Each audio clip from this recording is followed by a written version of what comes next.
Bueno, no sé si se me escucha ahí. Sí, sí se escucha. Bueno, yo elegí un texto que no sé tampoco si va a cumplir con la consigna, eh, pero bueno, digo porque fue como lo elegí sola, digamos, como que no consulté. Bueno, el texto se llama Las trampas de la naturaleza, de María Carmán. Ella es doctora en antropología social y profesora de antropología en la Facultad de Ciencias Sociales de la UBA. eh, e investigadora del CONICET en áreas que tienen que ver con estudios urbanos específicamente. Bueno, ella publica el libro en 2011, eh, y lo que me parece central como para arrancar es que ella concibe a la naturaleza como un entorno que no está dado, que no es pasivo, sino y que no existe independientemente de la persona, y se propone desentrañar cuáles son las concepciones locales en torno a la idea de naturaleza, y que específicamente en este ensayo están relacionadas con las disputas por el espacio público. Eh, Ella hace una etnografía que recorre los conflictos que se suscitan a partir de dos asentamientos de personas en las cercanías de Puerto Madero y de Ciudad Universitaria. Eh, por un lado, en el primer capítulo ella aborda la Villa Rodrigo Bueno, que son alrededor de 400 familias provenientes de las Villas Argentinas que viven ahí, y la disputa se genera en torno a que esas tierras donde está el asentamiento pertenecen a la Reserva Ecológica Costanera Sur. Y ella recorre esta conceptualización, digamos, o las diferentes construcciones discursivas que hacen los sujetos de la naturaleza a partir de cómo esas ideas se inscriben en la disputa por ese espacio. Eh, Ella toma en un primer momento cómo hace aparición la villa en los medios de comunicación, porque antes como que no había conciencia de que la villa estaba asentada ahí, y de qué manera, digamos, se construye eso, cómo se percibe a los habitantes de la villa en los medios de comunicación, por un lado, eh, cómo lo perciben las organizaciones ambientalistas, qué visión tiene el Estado y qué visión tienen los propios habitantes de la villa. Eh, bueno, sobre todo, digamos, a partir de cómo se construye la idea de los habitantes y de sus prácticas para poder legitimar el proceso del desalojo de la villa. Y en ese sentido, ella introduce un concepto eh, eh, que tiene que ver con la concepción de lo humano como una amenaza a lo natural. El medio ambiente está, se le atribuye a los habitantes de la villa ciertas prácticas que atentarían, digamos, contra el equilibrio de ese ecosistema. Em, pero además, ella lo relaciona a esto con una visión como muy primitiva de cuáles son los comportamientos de los habitantes de la villa, que asocian a esos habitantes con un pasado que utiliza el recurso natural como medio de supervivencia material. Específicamente, esto tiene que ver con la pesca de las especies nativas y con la ocupación de ese espacio. Em, Ella hace, en, hace referencia a que los habitantes toman esa construcción discursiva que se hace de ellos como una amenaza para la naturaleza, eh, como de alguna manera su defensa, digamos, ya que a partir de estas nociones que los tienen que los acusan de atentar contra ese equilibrio, ellos pretenden o exponen en el diálogo que tienen con la autora, eh, que ellos, digamos, no dañan el ambiente, sino que la irrupción de la reserva fue lo que digamos, causa más daño al ambiente. Y en ese sentido, ellos, digamos, al Estado, que es quien busca legitimar un discurso como para poder desalojarlos, de contaminar, digamos, el espacio donde ellos viven, y de no cuidar de alguna manera sus vidas. Ella señala que el nudo de estas retóricas ambientalistas está centrado en la naturaleza misma, pero una naturaleza que se presenta como, ella dice, inventariada y jerarquizada, es decir, utilizada para expresar un juicio eh, profesional, digamos, sobre el tipo de valor que ese recurso tiene. Las acepciones sobre esa jerarquía de valores y sobre las formas que son aceptables de explotación de los recursos, ocupación de ese espacio público. Y que para ella están motivadas por los intereses de los diferentes grupos, y que se evidencian a lo largo de todo el conflicto. Y las representaciones que cada uno tiene del recurso también tiene que ver con esto, digamos. Bueno, la recuperación de ese espacio público, además de la acusación ambientalista que se hace sobre los habitantes de la villa, el otro argumento que se expone para justificar esa expulsión se construye en torno a la recuperación del espacio público como un lugar de disfrute para todos. Y ahí aparece esta idea de la naturaleza como paseo público, dotada de los atributos de lo que la autora denomina como una naturaleza patrimonializada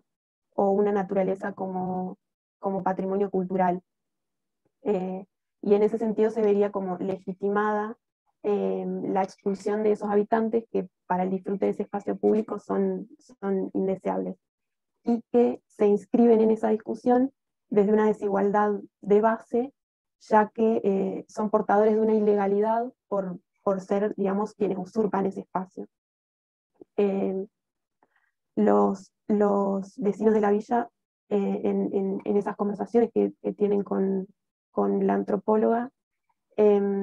hacen referencia a que un desalojo de ese lugar no solo implica, digamos, que ellos tienen que a partir de ahí buscar otro lugar para vivir, sino que desarma muchas redes que ellos habían armado con la comunidad, sobre todo con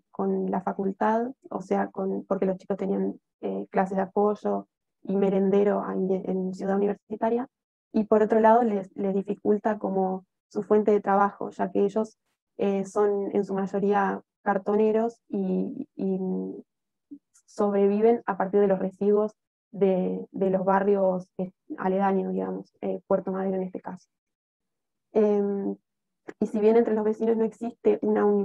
unicidad de criterios en torno a quién es el culpable, digamos, del desalojo o de la intención del desalojo, tienen, digamos, responsabilizan mayoritariamente al Estado por acción o por omisión. Y ella dice que todos los habitantes implicados en la disputa por los terrenos acuden a algún tipo de reivindicación del medio ambiente. Y eso me parece como lo más interesante para rescatar. Y otro de los casos que la autora expone tiene que ver también con terrenos que fueron ocupados, que son aledaños, o sea que están más o menos cerca del lugar donde transcurre la disputa por los terrenos de Rodrigo Bueno, y que me pareció bastante interesante porque tiene que ver con un asentamiento que se había denominado la aldea gay, eh, y existió más o menos a partir del principio de los 90, y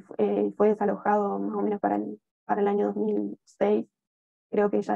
creo que era, sí, 2006. Eh, y, y en torno a particularmente este caso, me parece interesante también cómo la autora, hace referencia al desarrollo de la etnografía, y a las formas en que la va llevando adelante,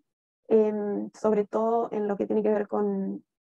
los lugares de traslado. Ella dice que por ahí son como dejados de lado a la hora de abordar un territorio,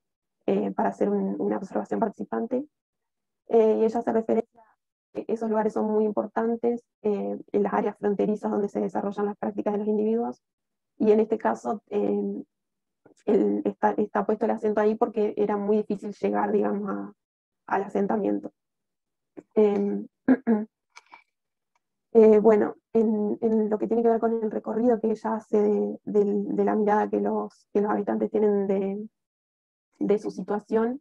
em, pone el acento en lo que ella denomina como el mito de origen o el mito de cómo se inició la instalación territorial del grupo.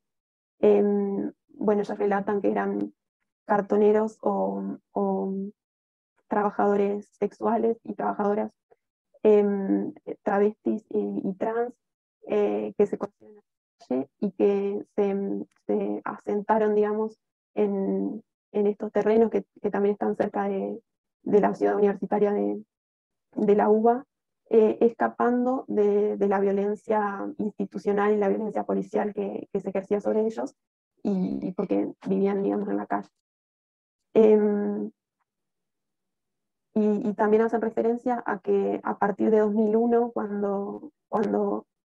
llegan también familias a la villa, a ellos como que se les reconoce otro estatus, y en sus relatos también se evidencia eso. Em, ella hace referencia a que en esta disputa se entrecruzan estigmas de género y de clase social,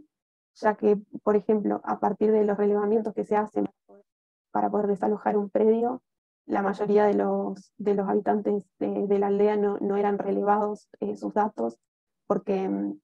los tomaban, digamos, como hogares de solteros, porque no tenían, digamos, una familia tradicional constituida, y a partir de eso no podían ser beneficiarios ni de subsidios ni de materiales para el futuro, digamos, después del desalojo. Em, y bueno, la retórica, digamos, que se utiliza también para el desalojo de la aldea tiene que ver con construcciones asociadas a,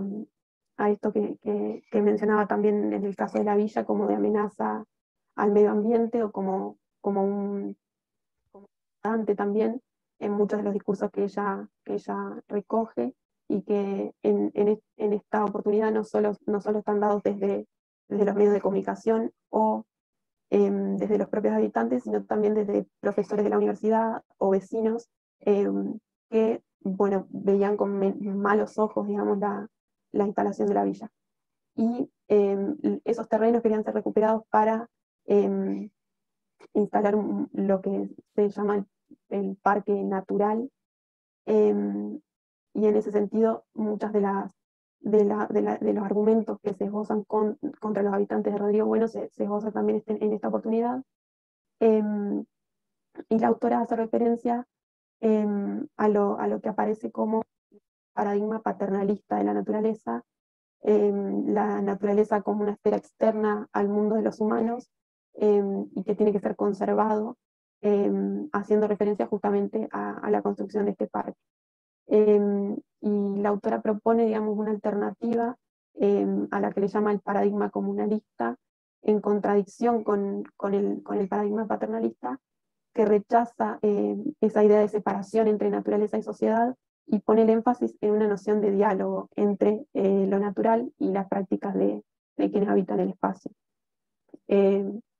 y el medio ambiente como parte de la persona y la persona como parte del medio ambiente, dice ella. Y en este sentido, ella hace referencia a que muchos de los habitantes